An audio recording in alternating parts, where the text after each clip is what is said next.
सहना भवतु सहनौ भुनक्तु सह वीर्यं करवावहै तेजस्विनावधीतमस्तु मा विद्विषावहै। ओम शांति शांति शांति। ओम पूर्णमदः पूर्णमिदं पूर्णात् पूर्णमुदच्यते पूर्णस्य पूर्णमादाय पूर्णमेवावशिष्यते। ओम शांति शांति शांति। श्रुतिस्मृतिपुराणानाम् आलयं करुणालयं नमामि भगवत्पादं शङ्करं लोकशङ्करं शङ्करं शङ्कराचार्यं केशवं बादरायणं सूत्रभाष्यकृतौ वन्दे तौ पुनः पुनः। ईश्वरो गुरुरात्मेति मूर्तिभेदविभागिने व्योमवद्व्याप्तदेहाय दक्षिणामूर्तये नमः।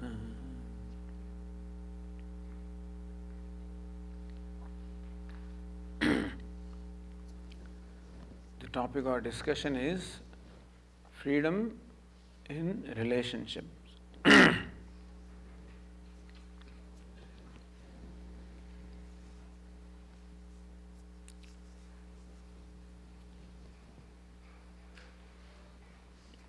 Freedom is what we naturally love because freedom happens to be our nature, and therefore there is a natural love for freedom.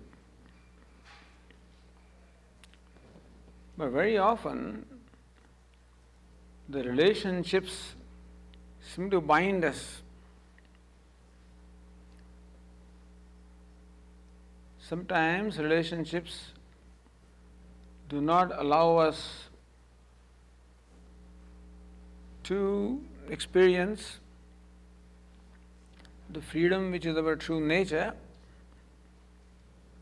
and therefore this topic of freedom in relationships. How to enjoy the freedom while relating to others. Or better, how to make the relationships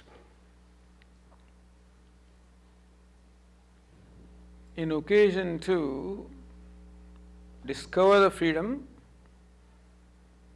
how we can make relationships a basis for our self-growth, that we grow in the direction of freedom and ultimately enjoy the freedom that is our nature. So let us understand what it is that I am talking about. The relationship is between two persons. I am the one who is relating to others.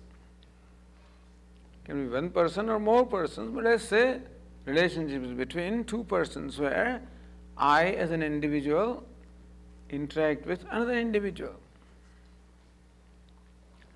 In the relationships that we are most interested in exploring is the relationship with other human beings, because that seems to be the most difficult thing, most challenging thing.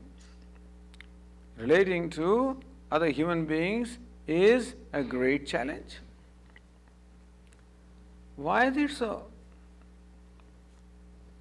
Well, first of all, look at myself, who is the one who relates to others. Before we come to relationships as such, let us understand the I or the self who relates to others. Who am I? Who am I right now? I am an individual self. You can say I am the ego, the individual self. Well, who is the ego? Who am I? I am the one who feels a sense of limitation. I feel being limited, being inadequate. So I see myself as an inadequate being. I see myself as a limited being. I see myself as a needy being. I see myself as in need. Need of what? Need of being accepted by the world. Need of being approved by the world. Need of being loved by the world. That needy being is what I am right now. Because I have a perception about myself. Each one of us has a perception about the self. It is natural to have a perception about ourselves or an opinion about ourselves, because we are self-conscious beings. We are conscious of the world outside ourselves as well as conscious of ourselves. In a way, other creatures also are conscious. They are also conscious of the world other than them. They are also conscious of themselves. But then their self-consciousness is not as evolved as the self-consciousness is in the case of a human being. I guess a dog also knows that it's a dog. It may not use the word dog, but it knows what it is. Therefore, when it comes to other dogs, the dog relates in a certain way. When it comes to a cat, the dog relates in a different way. So dog seems to know that this is a cat or someone else, somebody else. With another dog, it may start barking, it may start playing or whatever. Even though the animals and the creatures also seem to have some kind of self-consciousness by which they recognize their own species, they recognize other species, and as they are programmed to relate, they relate in a certain way. So that kind of self-consciousness is there. There are some natural instincts that all living beings have. Appeasing hunger, aharam, is one instinct. Nidra, sleep when you are tired, another instinct. Bhaya, fear, protecting yourself from others, self-preservation, another instinct. Maithunam, procreation, sense gratification, is another instinct. So all creatures seem to have that amount of consciousness about themselves and consciousness about fulfilling these basic instincts. That's about all. But in a way, other creatures are fortunate that they do not have a self-opinion.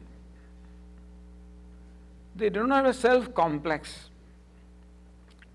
As the Swami used to say always, that a cow with a shapely horn does not feel that it is superior to a cow with broken horns, that I am more beautiful, this cow is less beautiful.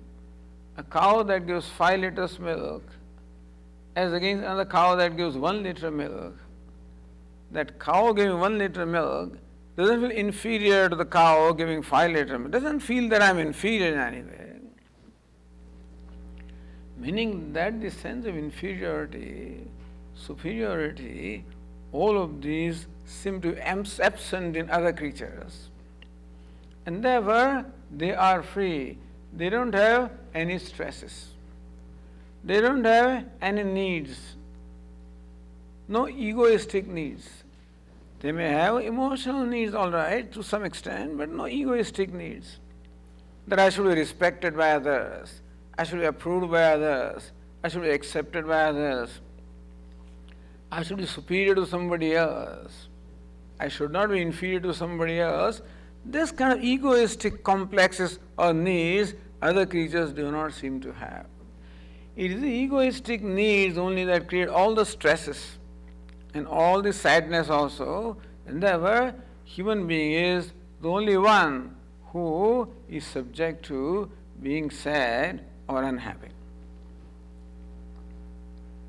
Human being has all the variety of complexes, that I am superior, I am inferior, I am good, I am not good, I am right, I am wrong, I am successful, I am failure.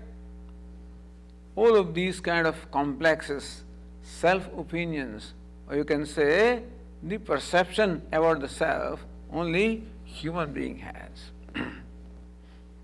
Therefore, I am a very complex person, not a simple person. A person entertaining a number of complexes about ourselves is a complex person. And I relate to other human beings who also are very complex persons. Say, dog is a simple creature, another dog is a simple creature, they can relate to each other easily. Simple people can relate to other simple people in a very easy manner. But every human being is a very complex being. And that is what makes these relationships somewhat very difficult. So therefore, before we talk of relationship, it is important to understand who it is that is relating to others. A complex person is relating. A person who has an opinion about himself, who has the conclusions about himself, who entertains variety of complexes about himself, therefore who has a lot of needs. Emotional needs are there, egoistic needs are there, intellectual needs are there, sensuous needs are there, all kinds of needs a human being has. And therefore, he has an agenda. As a human being, I have an agenda. What's agenda? Agenda is that I want to fulfill my variety of needs. The sensuous needs are there, I want to fulfill them. Emotional needs are there, I want to fulfill them. Intellectual needs are there, I want to fulfill them. Egoistic needs are there, I want to fulfill them. That being the case, whenever I relate to the world, I generally relate with an agenda. I have an agenda all the time. What's the agenda? How to use the world, how to use the relationship in order to fulfill my agenda, so that I can fulfill my needs. This a needy person always relates to others with an agenda of fulfilling the needs. And therefore, I usually look upon others as means of fulfilling my needs. Thus, whenever I interact with somebody, the thought in my mind is, how can I use this person to fulfill my need? That's my first thought. And very often, therefore, I manipulate also my relationship in a manner that I fulfill my needs. So this is I who is relating to other people. Unfortunately, the one with whom I am relating also is a similarly complex person who has his or her own agenda. And agenda is very simple, fulfilling the needs. Agenda is very simple. What is my basic need? I want to be happy. And therefore, seeking to fulfill the agenda, my agenda of being a happy person. And I use every interaction as a means of fulfilling that agenda. This is what we are. And that is why in every relationship there is an expectation naturally. Because I have an agenda. My agenda is to be happy. My agenda is to fulfill my needs. And therefore, I relate to others also with an expectation as to how that person should fulfill my needs. So I look upon you, with whom I relate, as a person or as a means of fulfilling my needs. You look upon me as a means of fulfilling your needs. So that is where the ground for conflict is created. If my needs are such that they contradict with your needs, if your needs are such that they contradict with my needs, then there are conflicts. Thus, our needs manifest as what we call raga and dvesha, likes and dislikes. Each one of us is nothing but a bunch of likes and dislikes. And therefore, one packet of likes and dislikes relates to another packet of likes and dislikes and a variety of complexes. And therefore, it is a very complex situation.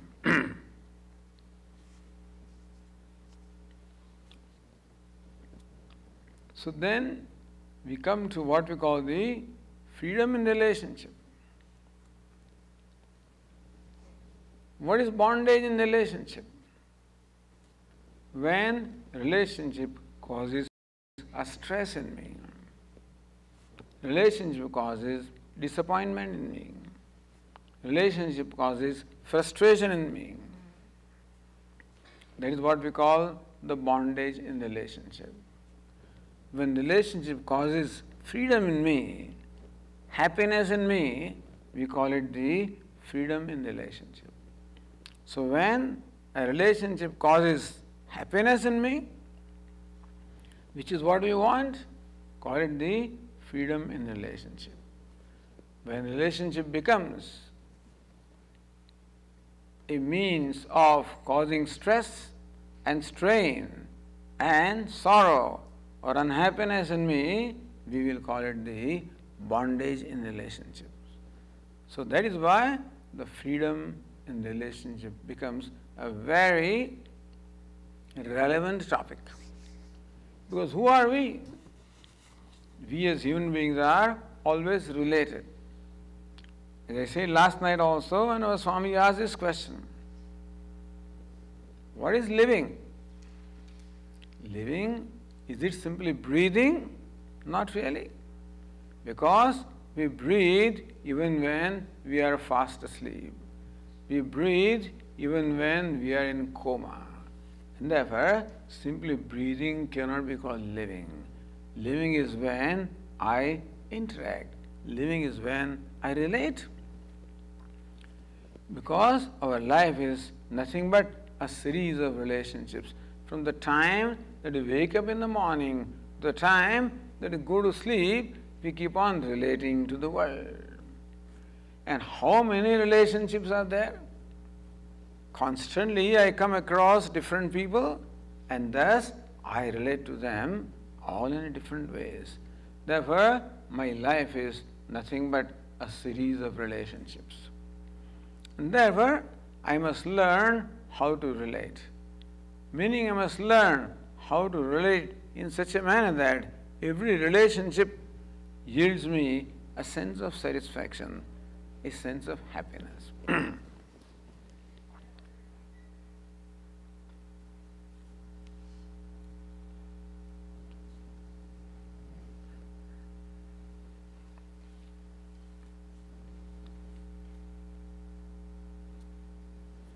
So what does this agenda create? Ragas and dveshas, likes and dislikes. Whenever I feel that there is someone who will fulfill my agenda, there is a like or attachment for that one. When I feel that someone is antagonistic to my agenda, there is a dislike for that one, and therefore my relations are all basically based on likes and dislikes. When am I happy? I'm happy when my likes and dislikes are fulfilled. You know, when a married couple, a newly married couple, in the olden days would come to a Swamiji and ask Swamiji, what is the duty? We are married now, what's the duty of the husband, what's the duty of wife? Swami would say a very simple thing. The duty of husband is to make the wife happy. Duty of wife is to make the husband happy. Very simple statement. Whether it is simple to do or not is a different thing. Because when can we make somebody happy? When we fulfill the likes and dislikes. When am I happy? I become happy when my likes and dislikes are satisfied. Meaning that when you do what I like you to do, and when you avoid doing what I do not want you to do, then I am happy. So then for a husband to make the wife happy is very simple. Husband should do what the wife likes to do and avoid doing what she doesn't like. If it's both ways, wife also does what the husband likes to do and doesn't do what husband doesn't like to do, life would be wonderful. In India, what used to happen is generally it was a one-way relationship. Wife always did what the husband liked and did not do what the husband did not like. The husband had the freedom to do whatever he wanted to do. Usually it went on, because generally wife is a non-demanding creature in that male-dominated society. So wife is usually a non-demanding creature, or at least the demands are not entertained. So I guess somehow the life goes on. That does not mean, so Indians pride themselves in saying that, look, in India, the rate of divorce is next to nothing.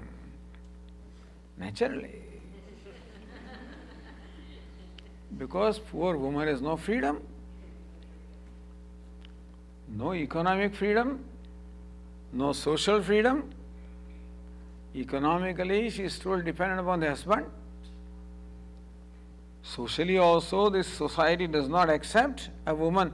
They don't mind a man, I guess, but they don't accept a woman who is rejected. Even her parents would not accept her. The parents may accept, but now there is a brother and a brother's wife is there, and therefore this poor woman cannot go home because now she has to contend with his sister-in-law and stuff like that. She is totally trapped. There was no choice. Therefore she puts up with whatever it is. So just because people put up with things, and therefore there are no divorces, Indians pride themselves in saying that our society is free of divorce, which is good, of course. So no divorce is better than having divorce. So at least the family is together, the children are there, and everything works out all right. But that does not mean that people are happy. Happiness is a different thing. Happiness is when there is harmony. Happiness is when there is, I say, the feeling of acceptance. Happiness is when there is a feeling of being loved. That is when the happiness is. And it's only in a rare case that that thing happens. It would happen if the husband makes a commitment to make the wife happy, and wife makes a commitment to make husband happy. Meaning that the wife makes sure that she does what the husband likes and does not do what he does not like. He does not like Kerala, she doesn't cook. Even though she may like, So sometimes she may like something and this fellow doesn't like. Sometimes the other way around. This poor fellow liked Kerala. His wife did not like. So she would never cook. Sometimes we would ask and say,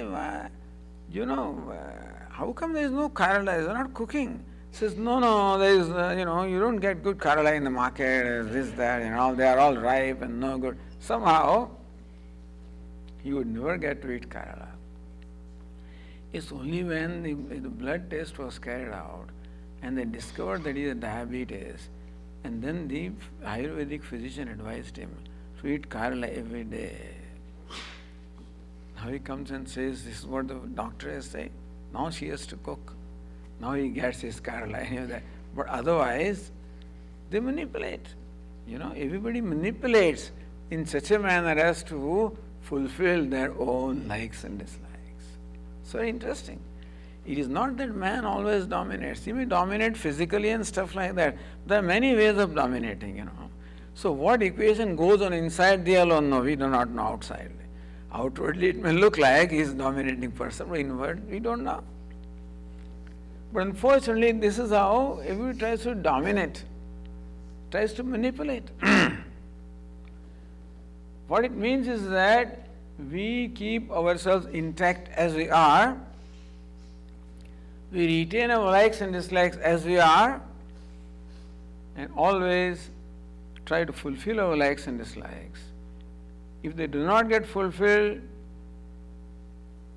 in the normal course, we manipulate. We very often dominate.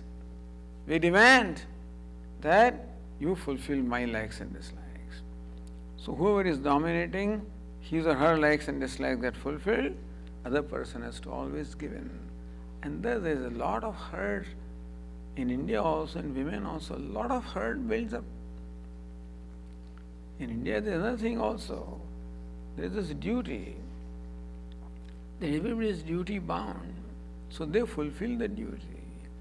This poor daughter-in-law who just come to the family has duty towards her husband and then her daughter and sister-in-law and mother-in-law and father-in-law and this and that, constantly seeking to fulfill the duty. She may do apparently sincerely, but inwardly there is a lot of resistance. Inwardly there is a lot of protest. For the simple reason is that in fulfilling those duties, her own needs are not fulfilled. So this is where the problem is, that in pleasing somebody else, when I am displeased, that is when the problem is. If I am pleased in pleasing somebody else, it's wonderful. If husband is pleased in pleasing wife, and wife is pleased in pleasing husband, wonderful. But if that is not so, wife is displeased in the process of pleasing husband, and vice versa. So that is when the hurts all pile up. And therefore, in freedom in relationship is to understand each other and recognize that each one has a need. Each one is a bundle of everybody brings their own baggage of all kinds of emotional needs, baggage that people have picked up on account of their growth and bringing up, baggage that we bring from our past births also. As far as we are concerned, we believe in the past births, we believe in future births, and therefore we recognize that what we are today is the product of what it is that we did in the past. Never, every child that is born brings his or her baggage, which is from the past. The modern psychologists, since they do not accept the past births, they seek to explain our nature simply by what happened in the childhood and what the mother did and what the father did, etc. And that's how they seek to explain. And that's why all the blame goes to mother. For whatever the child is, all the blame goes to mother, poor mother. But she had problem because she had her own mother, and who had problem because her own, that's how it goes on. But we say that no, it is not mother or father, it is your own self, that you have brought your own baggage from the past. Of course, then mother and father also, they may add into that. That's a different matter. But then everybody brings that baggage. And baggage in terms of emotional needs, in terms of likes and dislikes. So if we use the relationship as a means of fulfilling likes and dislikes, then that is going to be definitely problems, because nobody can fulfill my likes and dislikes. Even if you want to, people are very kind to the Swami. They always want to fulfill his likes and dislikes. And therefore they do exactly what he likes. So, the other day I was invited for a Viksha, and the hostess made sure, Swamiji, no sweet today, because she knew that Swamiji doesn't eat sweets. But that was last year. She did not realize that by now my things have changed, I said, who says I don't eat sweets? I eat sweets. Poor lady is so disappointed, Because our likes and dislikes keep on changing. There is no fixity about them. What I like today, I may not like tomorrow. What I did not like yesterday, I may like today. And therefore, even if you are very sincere in fulfilling my likes and dislikes, you just do not know what they are. In particular, what the likes and dislikes are at this moment also, you may not know. And therefore, if my happiness depends upon my fulfillment of likes and dislikes, number one, I can rarely expect myself to be happy, because rarely my likes and dislikes can be fulfilled in a sustained manner. But that's what we expect. We have taken for granted that the only way of becoming happy is by fulfilling our likes and dislikes. And since I cannot fulfill my likes and dislikes, I want you to fulfill my likes and dislikes. And you may try, provided my likes and dislikes are fixed. Every 5 minutes they change. I'm a moody person, a fanciful person, therefore what I liked yesterday is different from what I like today, what I liked in the morning is different from what I like in the afternoon, and therefore who can ever make me happy? Even God cannot make me happy. For God is trying his best to fulfill all my desires, I make a desire and then God fulfills my desire and then I complain to him. So why did you do this to me? So whenever any pain comes in our life, we complain to God, why did you do this to me? God says, that's what you wanted. Because what we get is the outcome of what we wanted. God said, I gave you what you wanted. Now you are complaining. Thus, our attempt to use our relationships to be happy, which is wonderful. The purpose of relationship is to be happy. In fact, we should know that it is said that 80% of our happiness comes from relationships. 80% of our happiness comes from fulfilling relationships. Only 20% happiness comes from the baseball games and cinemas and pizzas and ice creams and stuff like that. All of that stuff contributes to 20% of the relationship. Happiness. 80% of the happiness comes from relationship, but we don't understand that. People sometimes do not realize how valuable relationships are.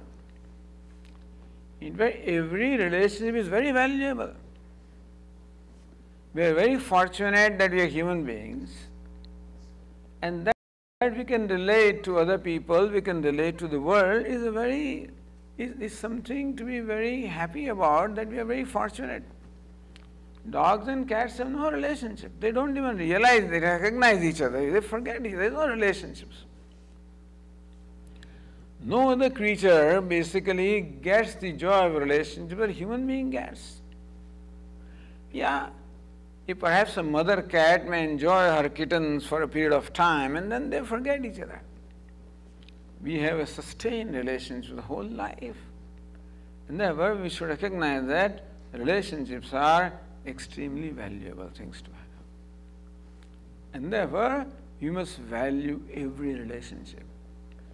Of course, the relationship between an husband and wife is the most intimate relationship, and therefore the most valuable relationship. But then every other relationship also is very valuable. Even relationship to a child, relationship to a servant, relationship to everybody. To my employees, to my employer, to my colleagues, to my clients, to my suppliers, to my everybody. To my neighbors, let alone my family members. That every relationship can be a means of fulfillment. Every relationship can give me a joy and fulfillment.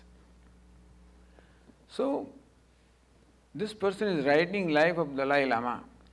It's Art of Happiness. So, he is relating experiences with Dalai Lama. And he says once they were going to a high-riser building for some kind of a meeting. And there was an elevator, and the elevator opened, they entered, and then a maid servant was coming down. The way the Dalai Lama looked at this woman, the maid servant, was such that she became so happy. She became so happy just looking at Dalai Lama. She felt so accepted. She felt so loved that she just became very happy. So how, even with strangers also, we share our moments, and those moments also can be moments of joy, provided we relate with them in a proper manner. So first thing to understand in our life is that every relationship is extremely important. Number two, that a relationship cannot be taken for granted. It has to be nurtured and nourished. Just as when we sow a seed or when we are raising a plant, we cannot take it for granted that the plant will grow on its own. It will not. The plant requires the right amount of water, right amount of light, right amount of soil, right amount of fertilizer. A lot of care it requires support. How careful a good gardener is, how caring that gardener is when he is raising that plant. All of you know, because you raise up the plants in your homes, and you know how much care, even if Swami, look at our tulsi. So yesterday, this lady showing me, look at how beautiful it's growing. It gives such a happiness, that tulsi plant is growing in my home. But it doesn't grow just like that. In United States or in Canada, for tulsi to grow, I guess you must make a lot of effort. For the orchids to grow, a lot of effort. Of course, when it grows and blossoms, there's a great joy, there's no doubt. In fact, even as the plant grows, every leaf that you find in there, it gives you joy. You always enjoy that growth of the plant, meaning that it is a rewarding thing.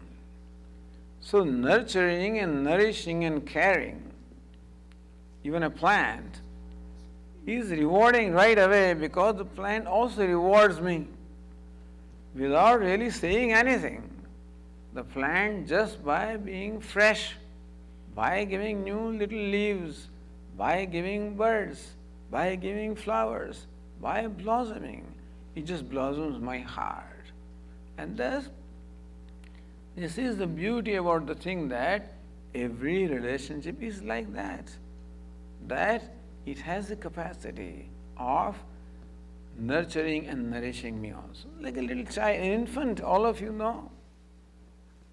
An infant doesn't do anything, doesn't talk, but how by its being there, it is so, it just makes you so happy. You take care of that infant. In turn, the infant just loves you. the very eyes, the very face, the very gestures, all of this just reveal how happy that little child is. And it gives you such a satisfaction. So, every relationship can be a source of a great satisfaction. And that is the purpose of every relationship. Human being is very fortunate that he can relate to others. He can relate to other human beings. Of course, you relate to many things. You relate to nature also. You relate to your pets also. You relate to your home. You relate to your car. You relate to many, many things also. Relate to your furniture, relate to your... everything can give you happiness. But then most happiness can come from living beings, because living beings can express emotions. Living beings can express also a sense of satisfaction, which gives in turn the satisfaction. So really, when can relationship give me happiness? If you know this basic rule, that the best way of getting happiness is by making another one happy. All mothers know the joy of feeding. All children know the joy of eating. As children, of course, we knew the joy of eating. When some good dish is cooked, then you eat and you wipe off everything, leaving nothing for this poor mother. And we never thought about mother, we never thought that she also needed to eat, nothing at all, that she was a human being, nor did she think. While she makes something and she serves us and we wipe out everything, she doesn't leave anything aside for herself. That's a stupid one. Mothers are stupid creatures because they do not leave anything for themselves. Later when I grew up, then I realized that my mother was so stupid that she never kept anything for herself. I said, when I become mother, which I would never of course, but if I become mother, first thing is I would leave something out for myself. And then from the rest only I would serve the children. That's not mother. Mother would not do that. Because her joy comes in feeding. Her joy comes in seeing the children enjoying. That's all. I guess she says, now I'm not hungry at all. So many ladies tell us, come on now, join us. No, I'm not hungry, Swamiji. I'm already satisfied. Cooking and serving and seeing everybody enjoying has given us so much satisfaction that she doesn't even need to eat. At least not for pleasure. She may need to eat to perhaps appease her hunger, but not for the sake of pleasure. Thus, every mother knows the joy of feeding, which is much more than the joy of eating. We used to tell you this story, our Bada Swami used to tell us this story of the battle between the Devatas and Asuras, the gods and demons, fighting battle for a long time. And because of the intervention of some Devatas, Brahmaji, etc., ultimately they decided to stop the battle and there was a truce between them. They declared truce. And they decided to enjoy the truce. So Devatas were very generous. They invited all the demons, Asuras, you come to heaven, we'll give you a great party. So demons are very happy. They have never seen heaven. They would never get to ever see it. But now they're invited, and this is the Amarapuri, Amaravati, in which there is Indra is the king. He has a garden, and all the tables are all set up and everything. You can imagine heaven, how it must be, Tables are set up like this, all wonderful tablecloths, and then all the dishes and crockery and everything is set up. food is being served, announcement is made, fellows, don't start attacking the food, wait for everybody to be served before you start. Because the demons are used, as soon as it comes, they start gulping, So stop it, wait. So all of them are restrained from eating food. After food is served, so wait a minute. Before you start, you have to chant 15th chapter of Gita. So all right, come on now. Okay, the one final ritual is to perform. Remember that you are in the heaven and you have to follow the rules of the heaven. So the way we eat here is that, number one, we eat only with our right hand, not with left hand. All right, now what next? So all of you stretch out your right arms. They brought the sticks, as long as the arms, long sticks, and the hands are all tied with the sticks. Now Brahmarpanam, Brahmahavi, now you can start eating. And these fellows are just angry. So what do you mean? You invited us here to make fun of us or what? Because when your arm is tied, how can you bend your arm? How can you eat food? And you're not supposed to eat with left hand. So they were going to pull their swords and a battle would have emerged there. Fortunately, some old demon Asura said, "Quiet, calm down, calm down. There must be some reason, calm down." And then he had this bright idea. So it is true that you cannot bend and take food from your plate and put it in your mouth. You cannot do that. What can you do? You can take food from the plate of the other person who is across you and feed him. It's a great idea. They all jumped in joy. And that's how they started feeding each other. First time the demons got an opportunity to feed. And when you take a morsel of food, put in the mouth of the other person and see him enjoying it, that gives a great joy. They started pushing food to each other, Come on, eat more, come on. That's how they do in Gujarat, in Saurashtra, They push food. After the whole feast is over, then the host comes out with another attendant and he has a whole basket of laddus or sweets, big pieces. He pushes in your mouth. So those people who know the method, they always leave some room in their stomach for this one. But otherwise, they keep pushing these huge things in your mouth. Because there's a great joy in feeding. So today, the asuras or demons had twofold joy. Not only the joy of eating, but also the joy of feeding. First time they recognized. So that is why in life also, this is the simple rule. The joy that comes from making someone else happy is liberating. The happiness that comes from making someone else happy is liberating happiness. Happiness that comes by simply self-gratification, gratifying myself, is a binding happiness.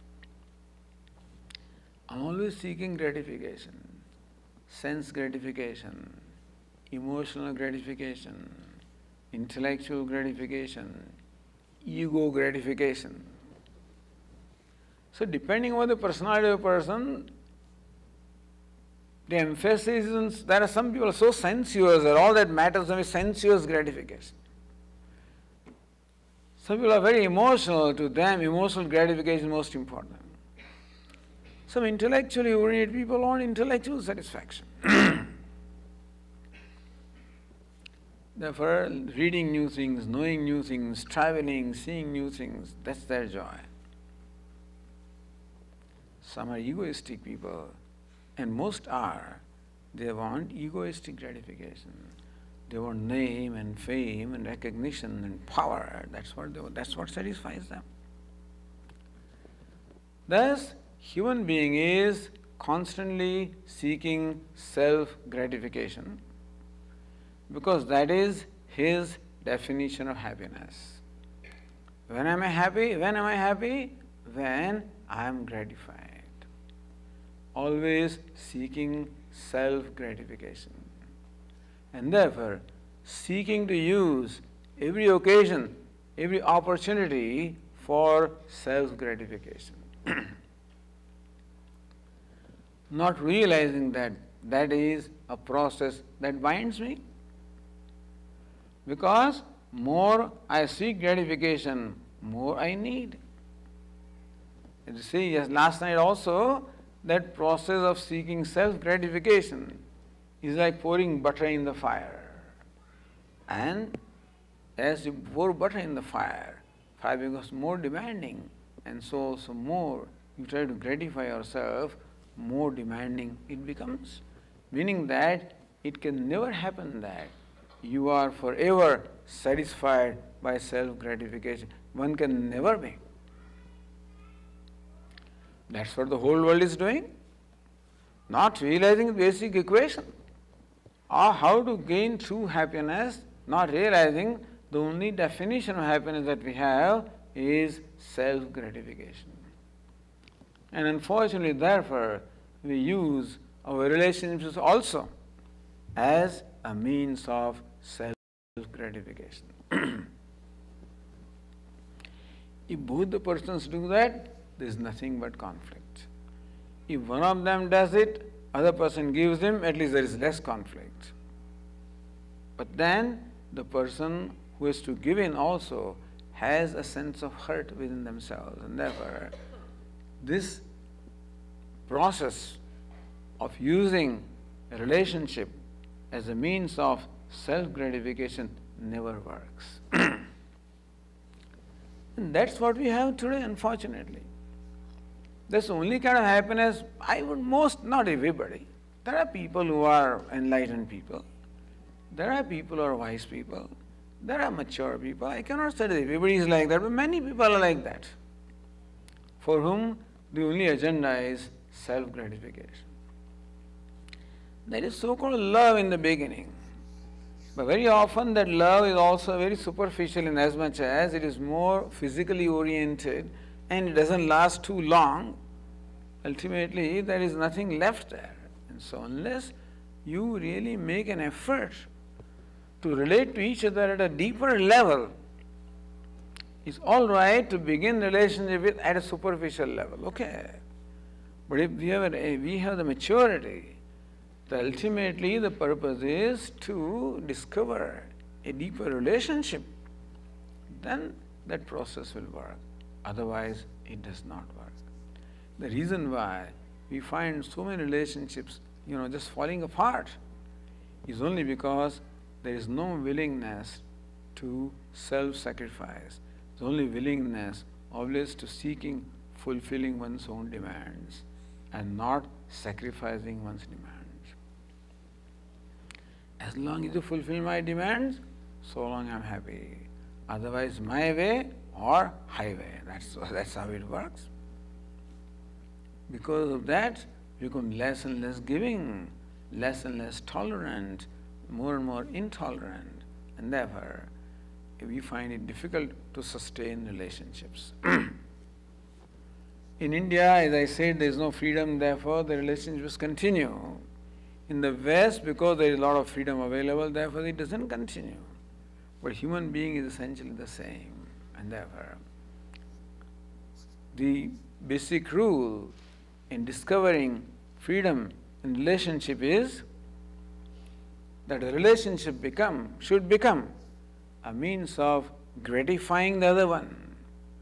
Each one should have the commitment of deriving happiness by making the other person happy. A relationship which is characterized by a sense of contribution rather than a sense of being a consumer. Not a consumer, but a contributor. As our Swami used to say, when somebody comes before me, my first thought is how to make this person happy. how to be useful to this person. Usually our thought is how to use that person. His thought is how to be useful to the person. That's all. If both the persons have this attitude, how to be useful to the person, then, but Swamiji, I don't know how to be useful to that person. I just can't make that person happy. Regardless of what I do, the person doesn't become happy. It cannot be. It cannot be, because when you find by doing something doesn't become happy, do something else. Doesn't become happy, do something else. If you are committed to making the person happy, I am sure they will find ways of making that person happy. By understanding the person, understanding their likes and dislikes, understanding their needs, understanding their requirements.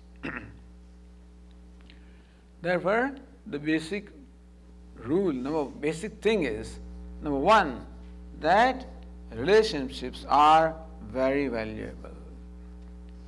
Inasmuch as every relationship can be a means of great joy. That happens when I use the relationship as a means of self-growth. What is self-growth? Self-growth is characterized by freedom from likes and dislikes. So how do I measure my growth? The extent to which I become free from likes and dislikes. And the relationship gives me ample opportunity to do that. So this is my understanding of the purpose of relationship. It is to help me grow, help me become free. What is bondage? Bondage is being controlled by likes and dislikes. What is freedom? Freedom is becoming free from likes and dislikes. Thus, a relationship, if I relate in a mature way, then can become a means of progressively making me free from likes and dislikes, and thus creating inner freedom for myself. So, freedom in relationship, or freedom because of relationship. Not freedom from relationship, but freedom in relationship. How to discover the freedom while we are relating to others. We'll take a break here. Oh, we still have 2 more minutes to go. Yeah.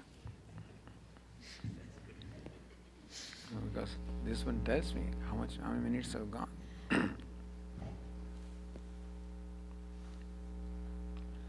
So when we meet again, we'll examine some specific relationships that we come across in our life and see what are the dynamics involved in different kinds of relationships and how we can use each one of those relationships as means of our growth. An opportunity to contribute. Our Swami says, be a contributor. Transform yourself from being a consumer to a contributor. Where do I go to contribute? Start from where you are. So charity can begin at home. And therefore, we can start being contributors to our own people, which is where we are not. This fellow goes to the whole world and contributes. When it comes to his own family or home, he has a hard time contributing. And the best is to begin, from our own place. So charity begins at home. Maybe it's so difficult. I think closer we are, more difficult it is to contribute. I do not know. We'll see. But then that is where the contribution can begin. And that's where the foundation of happiness can also begin. Okay. Om Purnamadah Purnamidham Purnat Purnamudachyate Purnasya Purnamadaya Purnameva Vashishyate. Om Shanti Shanti Shanti. Hari Om. Shri Gurubhyo Namaha. Hari Om.